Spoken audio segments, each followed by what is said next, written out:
Part 1 में हमने देखा कि कैसे यूएस सबमरीन के मार्क 48 टॉर्पीडो ने ईरानियन वॉरशिप को सिर्फ 80 सेकंड्स में सिंक कर दिया। लेकिन अब समझते हैं कि ये टॉर्पीडो इतना डेंजरस क्यों है। दरअसल मार्क 48 काफी डेकेड से यूएस नेवी की सबमरीन वॉरफेयर कैपेबिलिटी का बैकबोन रहा है। इस वेपन को स्पेशली डिजाइन किया गया है ताकि ये एनिमी वॉरशिप्स और सबमरीन्स दोनों को डिस्ट्रॉय कर सके।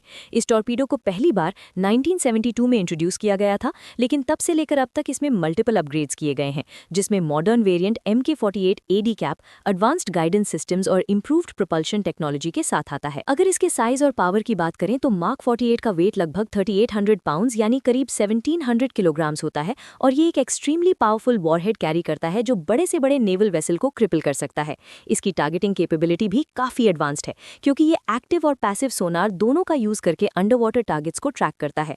मतलब अगर कोई शिप इवेसिव मनूवर्स भी करे तो भी टॉर्पीडो उसे ट्रैक करके हिट कर सकता है। लेकिन मार्क 48 की सबसे डेडली कैपेबिलिटी उसका अटैक मैकेनिज्म है। आम टॉर्पीडोज डायरेक्टली शिप को हिट करते हैं, लेकिन मार्क 48 को इस तरह डिजाइन किया गया है कि ये शिप के बिल्कुल नीचे एक्सप्लोड करे।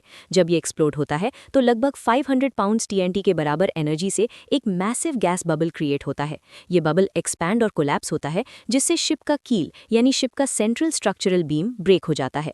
इसी प्रोसेस को नेवल वॉरफेयर में कील ब्रेकिंग इफेक्ट कहा जाता है, जो एक शिप को लिटरली 2 या ज्यादा पीसेज में तोड़ सकता है और इसी वजह से कई वॉरशिप्स सेकेंड्स के अंदर सिंक हो जाती हैं। स्पीड की बात करें तो मार्क 48 55 नॉट से ज्यादा स्पीड यानी रफली 100 किलोमीटर्स पर आवर से भी फास्टर ट्रैवल कर सकता है और डजन्स ऑफ किलोमीटर्स दूर तक टारगेट्स को स्ट्राइक कर सकता है।